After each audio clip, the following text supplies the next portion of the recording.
وعلى آلہ واصحابہ اجمعین۔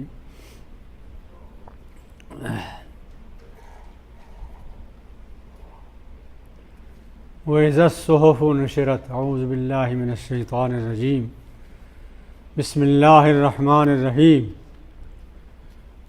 وإذا الصحف نشرت وإذا السماء كشطت وإذا الجحیم سعرت وإذا الجنة أزلفت علمت نفس ما أحضرت۔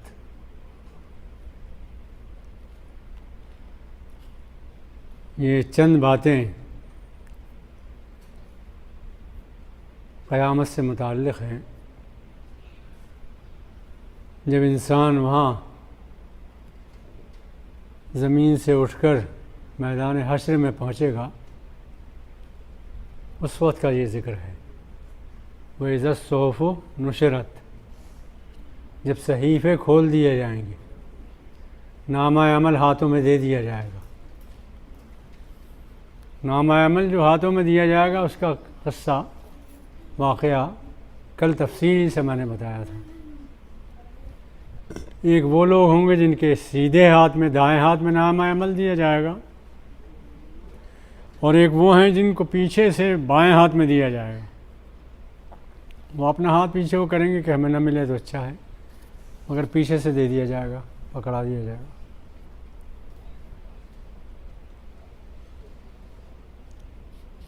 وَإِذَا السَّمَاءُ كُشِطَتْ، اس وقت حال یہ ہوگا کہ آسمان کی کھال کھینچ لی جائے گی، ادھیڑ دیا جائے گا، یہ چھت ادھیڑ دی جائے گی، اور اونٹ کو کی کھال جب وہ کھیڑتے ہیں، گوشت سے جدا کرتے ہیں، تو اسے کاف شین تو یہی مادہ استعمال کرتے ہیں۔ کھال جب کھنچتی ہے تو نیچے سے سرخ نکلتا ہے گوشت۔ اس طرح آسمان کے بارے میں بھی یہ کہا گیا، قیامت کے دن جب اس کی کھال کھینچی جائے گی تو اندر سے سرخ نکلے گا، کدہان، سرخ چمڑے کی طرح ہوگا۔ وَإِذَا انشَقَّتِ السَّمَاءُ فَكَانَتْ وَرْدَةً كَالدِّهَانِ، سرخ نکلے گا۔ وَإِذَا الْجَحِيمُ سُعِّرَتْ، اور سرخ تو ہو ہی جائے گی، اس لیے کہ اس کے نیچے جہنم جل رہی ہوگی، جہنم کی آگ دہک رہی ہوگی، تو اس سے بھی سرخی آئے گی، کچھ سرخ رنگ اس کا ہوگا، کچھ اس کا ہوگا۔ اب یہ پورے طور پر سمجھ میں نہیں آتی کہ کیا ہوگا۔ ہماری زبان، ہمارے اعضاء اور ہماری قوتیں جتنی ہیں، اس کے مطابق ہم سمجھ لیں اسے، جو کچھ بھی سمجھیں۔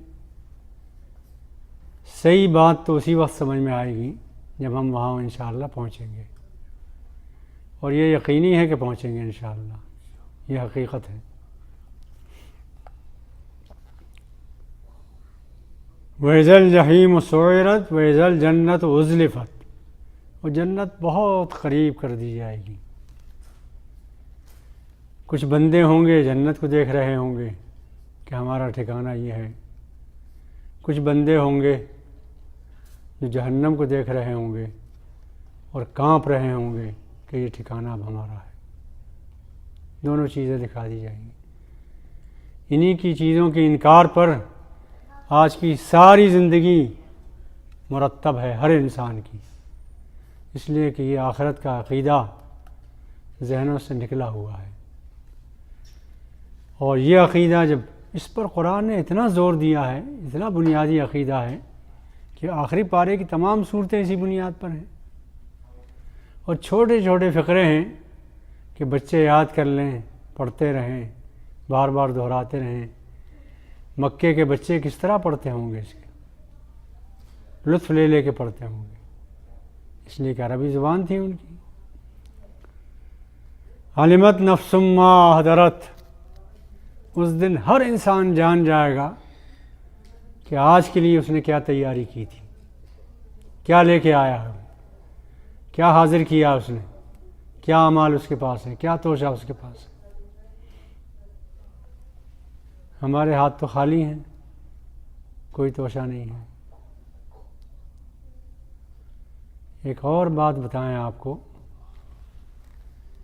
سفر امریکہ کا انسان کرتا ہے، اس کے بچے، اس کے والدین، اس کے رشتہ دار کراچی میں ہیں، دہلی میں ہیں، عرب میں ہیں،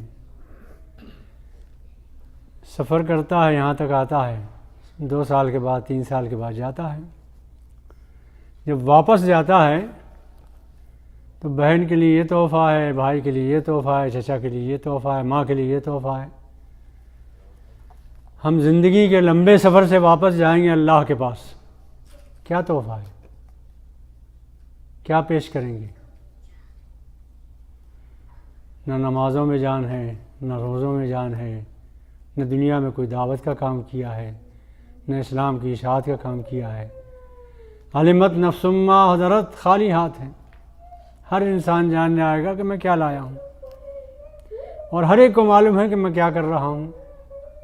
وہ کتنا بھی بڑا بنے یا کچھ بھی بیان کرے، لیکن اندر ایک چیز ہے انسان کے، اس کا نام ہے ضمیر۔ وہ انسان کو بتاتا رہتا ہے کہ تو کہاں ہے، کہاں کھڑا ہے، کس مقام پر ہے، کیا ہے تو۔ ضمیر کانپ تو جاتا ہے، آپ کچھ بھی کہیں، ضمیر کانپ تو جاتا ہے، آپ کچھ بھی کہیں، وہ ہو گناہ سے پہلے کہ ہو گناہ کے بعد، کانپتا ضرور ہے۔ وہ انسان کو بتاتا ضرور ہے کہ کیا غلط کر رہے ہو، کیا صحیح کر رہے ہو۔ علمت نفس ما حضرت، ہر انسان جاگ جائے گا کہ اس دن کے لیے وہ کیا لے کر آیا۔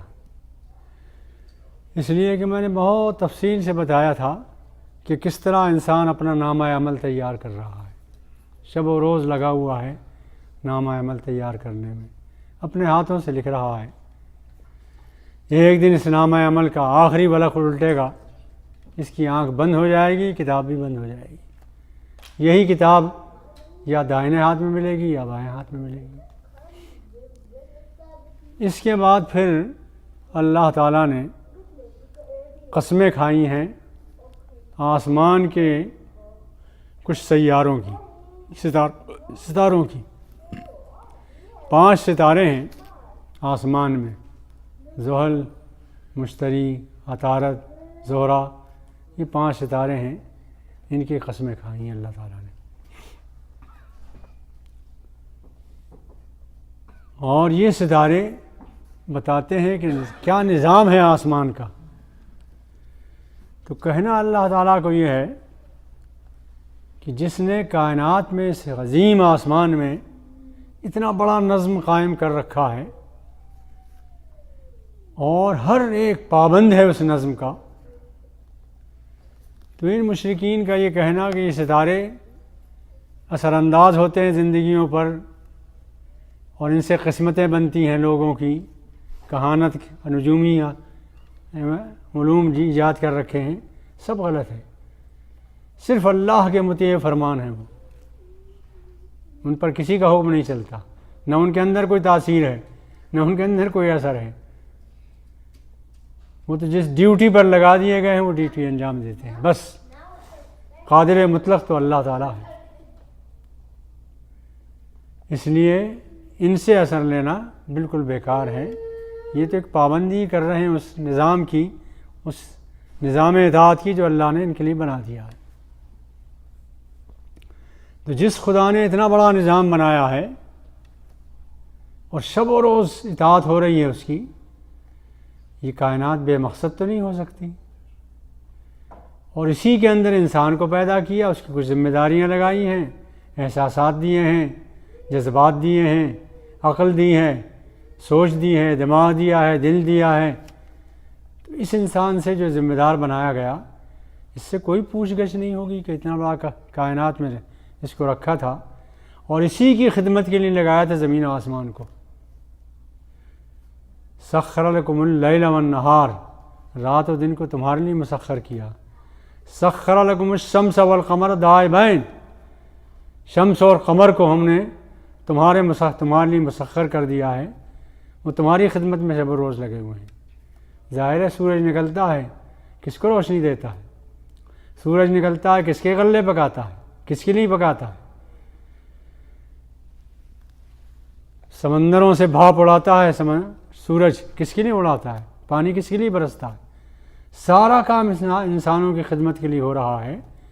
اور یہ اس انسان سے پوچھا نہیں جائے گا کہ اتنی نعمتیں تجھے میں نے دی تھیں، تو نے کیا کیا، کہاں صرف کی، صلاحیتیں کہاں لگائیں، قوتیں کہاں لگائیں، کن ذمہ داریوں کو پورا کر کے آیا ہے، کیا کر کے آیا ہے، پوچھا تو جائے گا۔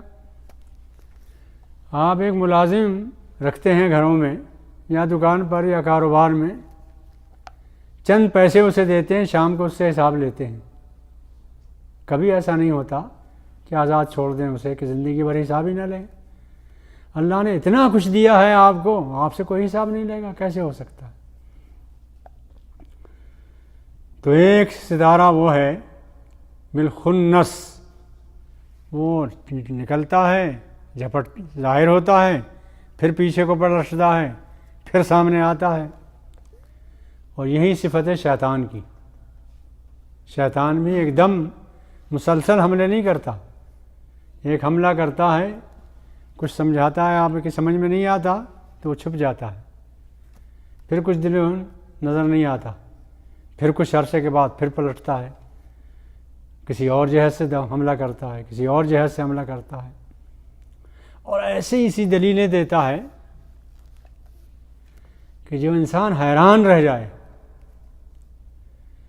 ایک شیطان سمجھا رہا تھا ایک انسان کو کہ بھئی یہ مردار، اگر جانور مردار ہو جائے، خود مر جائے، تو اس کا کھانا تم کہتے ہو ناجائز ہے، حرام ہے۔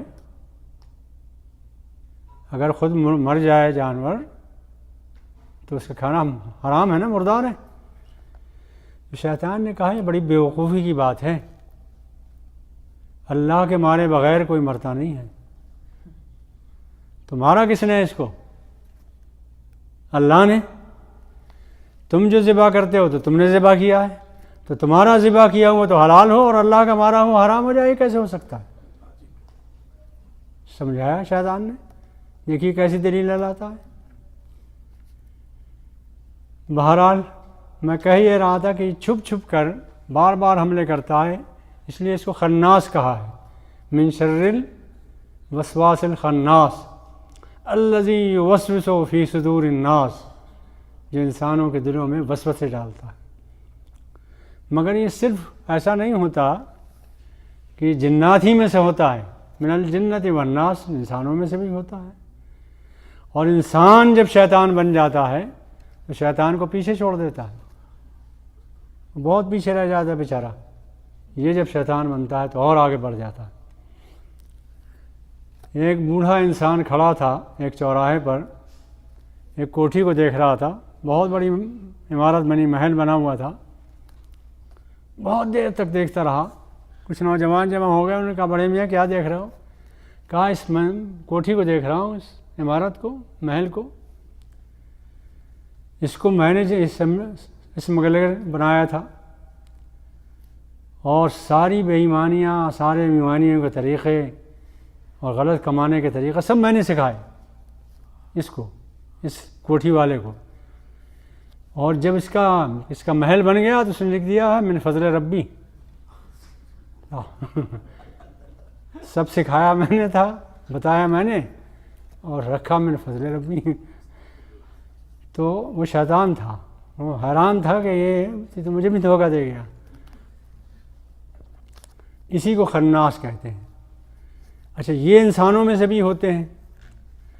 یہ دیکھتے ہیں کہ جب سماج میں، معاشرے میں سکون ہے، کام سکون سے ہو رہا ہے، کسی سماج میں ہو رہا ہو، کسی محلے میں ہو رہا ہو، کسی کمیونٹی میں ہو رہا ہو، کسی مدرسے میں ہو رہا ہو، کسی اسکول میں ہو رہا ہو، کسی مسجد میں ہو رہا ہو، تو یہ چپ کے انسانوں کے پاس پہنچتا ہے، کانوں میں بھنک دیتا ہے، اور کوئی نہ کوئی بات ایسی کہتا ہے کہ شبہ پیدا ہو، وسوسے پیدا ہوں، اور پھر بات بڑھتی چلی جاتی ہے۔ آج کل آپ کو معلوم ہے پاکستان میں ٹی وی پر تراویحوں کے خلاف بہت کچھ آ رہا ہے کہ تراویح تو اللہ نے فرض نہیں کیا. کون کہتا ہے فرض کی ہیں بھائی؟ پڑھنا ہو پڑھ لو، نہیں پڑھنا ہو نہ پڑھو. اس طرح کی باتیں علماء سے کروائی جا رہی ہیں ٹی وی پر، سنا ہوگا آپ نے بھی. یہ سب شیطانی کام ہے. سکون سے انسان نماز پڑھ رہا ہے، رمضان کے حق ادا کر رہا ہے. کوئی یہ نہیں کہہ رہا ہے کہ بھائی تراویح فرض ہے. کون کہہ رہا ہے؟ نفل کہتے ہیں، سبھی نفل کہتے ہیں. لیکن اس نفل کی ترغیب اتنی دی ہے محمد صلی اللہ علیہ وسلم نے کہ ایک رونق پیدا ہو جاتی ہے رمضان میں. اس رونق کو برداشت نہیں کر پا رہے ہیں لوگ. یہ خناس کا کام ہے. تو اللہ کہتا ہے کہ میں قسم کھاتا ہوں اس خنس کی جو کبھی کبھی حملہ آور ہوتا ہے. اسے تشبیہ دی ہے مفسرین نے ہرن سے. ہرن ایسا ہوتا ہے کہ چلتے چلتے پلٹتا ہے پیچھے کو اور پھر پلٹ کے پھر آتا ہے، پھر دوڑتا ہے، آگے بڑھتا ہے. تو جوار پھر آگے بڑھتا ہے. دوسرا ستارہ وہ بھی ہے جو چلتا ہوا نظر آتا ہے کبھی کبھی. اور کنس وہ جو چھپ جاتا ہے. تو یہ ہرن بھی کچھار میں یا بھیڑیا بھی کچھار میں رات کو چھپ جاتا ہے. ان سے تشبیہ دی ہے کہ اسی طرح یہ سیارے جو ہیں، ستارے جو ہیں، ان کے جو مامن بنے ہوئے ہیں وہ رات دن کو اس میں چھپ جاتے ہیں، رات کو پھر نظر آتے ہیں. ان سب کی قسم کھا کر اللہ نے کہا ہے کہ دیکھو رات آتی ہے، تاریکی ہوتی ہے. تو ہر تاریکی کے بعد، ہر رات کے بعد اللہ تعالیٰ دن لاتا ہے نا. تو مکے میں اگر شرک کی تاریکی پھیل گئی ہے تو اس کے بعد کیا روشنی دین کی نہیں آئے گی؟ وہ محمد صلی اللہ علیہ وسلم قرآن لائے ہیں، محمد صلی اللہ علیہ وسلم آئے ہیں، روشنی اب پھیلنے والی ہے. اور دن کی روشنی میں محمد صلی اللہ علیہ وسلم نے آسمان پر جبریل امین کو دیکھا. انہ لقول رسول کریم ذی قوہ عند ذی العرش مکین مطاع. یہ رسول کریم بہت عزت والے قاصد کا قول ہے یہ جو اللہ تعالیٰ بھیج رہا ہے. اس قاصد کے ذریعے، جبریل امین کے ذریعے بھیج رہا ہے. بڑا قوت والا فرشتہ ہے. عند ذی العرش، عرش کے نیچے ہے، وہاں قیام ہے اس کا. بڑا معزز ہے، بڑی عزت والا ہے، مرتبے والا ہے. اور مشرکین مکہ جانتے تھے جبریل امین کو، اس لیے کہ ان کا بھی عقیدہ تھا کہ ابراہیم علیہ السلام کے پاس آتے تھے، یہ ابراہیم کی اولاد تھی، تو مانتے تو تھے. تو کہا جبریل امین کو تم مانتے ہو، اور جس کے پاس وہ آتا ہے اسے صادق اور امین کا لقب تم نے دیا ہے. مکے میں کسی اور نے تو نہیں دیا. صادق اور رقیب اسی کو آپ ہی لوگ کہتے تھے. تو جس کے پاس آتا ہے وہی آتی. ماں صاحبوں کو مجنون، وہ مجنون نہیں ہے، وہ وہی صادق و امین ہیں جن کو تم نے صادق و امین کا لقب دیا تھا. اور لانے والا وہ فرشتہ ہے. مفسرین نے لکھا ہے کہ جبریل امین کو اللہ کے رسول نے 2 مرتبہ اپنی اصل شکل میں دیکھا. ایک تو یہی موقع تھا بالکل آغاز میں مکے کے. فرمایا رسول اللہ نے کہ میں نے سر اٹھایا تو دیکھا میں نے تو مشرق سے مغرب تک اس کے پر پھیلے ہوئے تھے جبریل امین کے. محدثین و مفسرین نے لکھا کہ 600 پر تھے ان کے، جبریل امین کے 600 پر. اب اللہ معلوم کہ کون کون سی مخلوق ہے، کس کس طرح کی ہے، کیا کیا پیدا کیا ہے اس نے. ہم تو اس کی کائنات میں بھنگے کے برابر ہیں، کیا معلوم کہ کیا کیا کائنات میں پیدا کیا ہے. مطاع ثم امین، وہاں اس کا کہنا مانا جاتا ہے. مطاع ہے، وہ سب کہنا مانتے ہیں، تمام فرشتوں پر ان کا حکم چلتا ہے. پھر امانت دار ہیں وہ، جو قرآن اللہ تعالیٰ نے دیا، پیغام دیا، وہ راست انہوں نے پہنچایا. جس کے پاس پہنچایا اس کو بھی تم جانتے ہو. یہ تو نہیں کہ نہیں جانتے. 40 سال تمہارے درمیان رہے ہیں، وہ جانتے تو تم خوب کہ کیا کس طرح کا کردار ہے ان کا. نہ لانے والے کے بارے میں کچھ کہہ سکتے ہو اور نہ قبول کرنے والے کے بارے میں کچھ کہہ سکتے ہو۔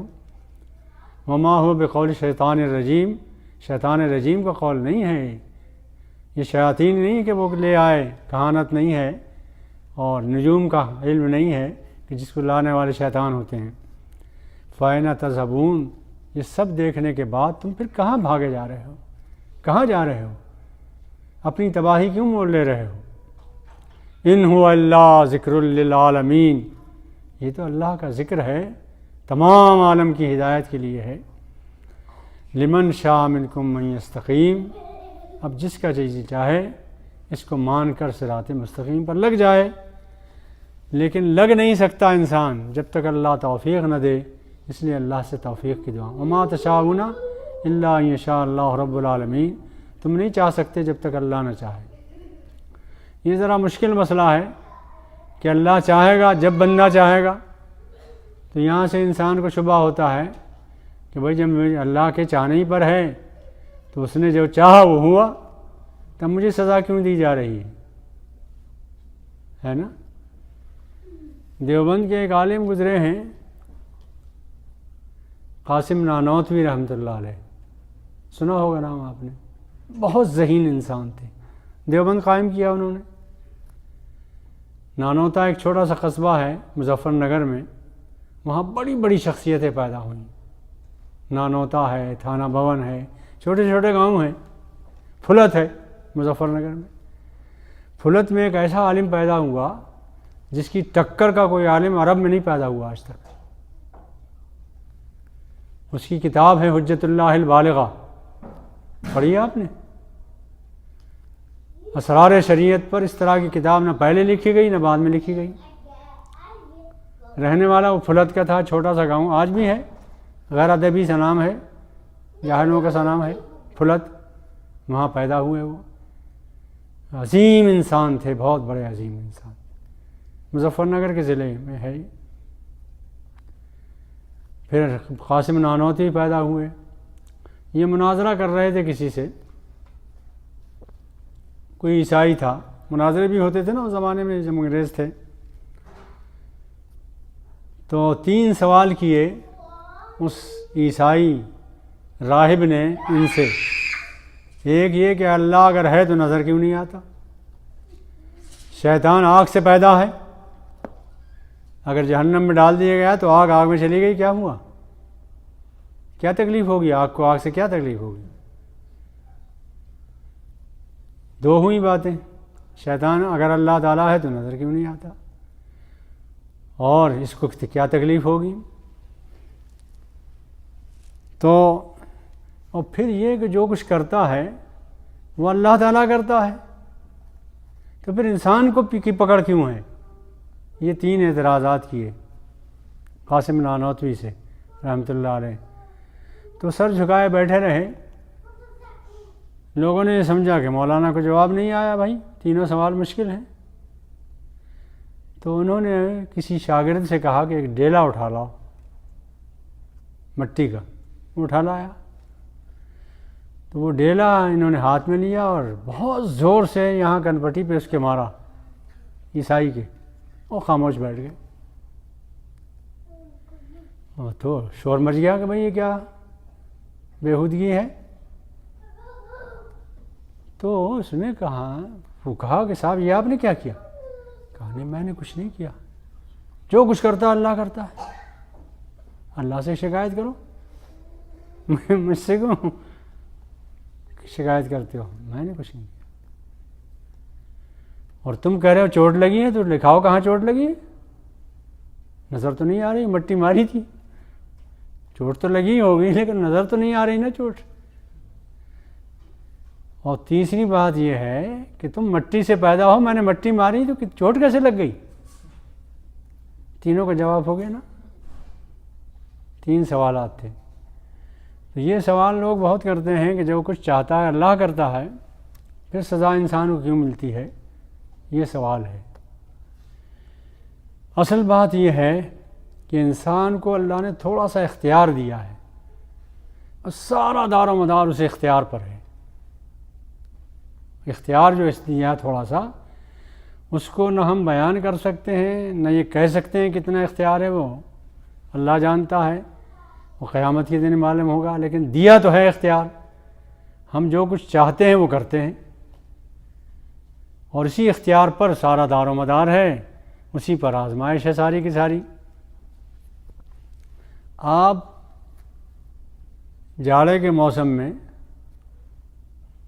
انگیٹھی پہ انگارے جلائیں، انگیٹھی پہ انگارہ جل رہے ہیں، اس پر عبید صاحب نے ہاتھ رکھ دیا، ہاتھ جلے گا رہے گا؟ جلے گا نا؟ کس نے جلایا؟ ایک جواب یہ ہے کہ انہوں نے خود جلایا، نہ رکھتے نہ جلتا۔ ایک جواب یہ ہے کہ جلایا اس آگ نے، جل رہی تھی۔ تیسرا جواب یہ ہے کہ اللہ نے آگ میں طاقت پیدا کی ہے کہ جلائے، تو جلایا تو اللہ نے، تو اصلاً تو اللہ نے جلایا، اس لیے کہ اس کو بھی پیدا کیا اللہ نے، اس کو ہاتھ لے جانے کا بھی قوت اللہ نے دی ہے، اور آگ کے اندر جلانے کی قوت بھی اللہ نے رکھی ہے، تو اصلی فاعل تو وہ ہے۔ لیکن اس کو جو اختیار دیا تھا کہ ہاتھ رکھے یا نہ رکھے، اس اختیار پر دار و مدار ہے سارا، اس پر باس پرس ہے۔ اگر کوئی یہ کہتا ہے کہ سب کچھ اللہ کرتا تو بالکل صحیح کہتا ہے۔ نہیں، دیکھیے نا، اللہ نے آگ میں قوت پیدا کی کہ وہ جلائے، ان کو یہ قوت دی کہ ہاتھ لے جائیں، یہ قوت دی کہ نہ لے جائیں، سارا اختیار ہے۔ لیکن حقیقی فاعل ہر چیز کا اللہ تعالیٰ ہے۔ وما تشاءون الا ان یشاء اللہ رب العالمین، وہ توفیق نہ دے تو کچھ نہیں ہو سکتا، لیکن وہ حکیم ہے، علیم ہے، جانتا ہے کس کو توفیق دی جائے، کس میں طلب ہے اور کس میں طلب نہیں ہے۔ طلب ہے گی تو انشاءاللہ ملے گا، طلب نہیں ہوگی کچھ نہیں ملے گا۔ یہ ہے سارا فلسفہ۔ وما تشاءون الا ان یشاء اللہ رب العالمین، وآخر دعوانا ان الحمد للہ رب العالمین۔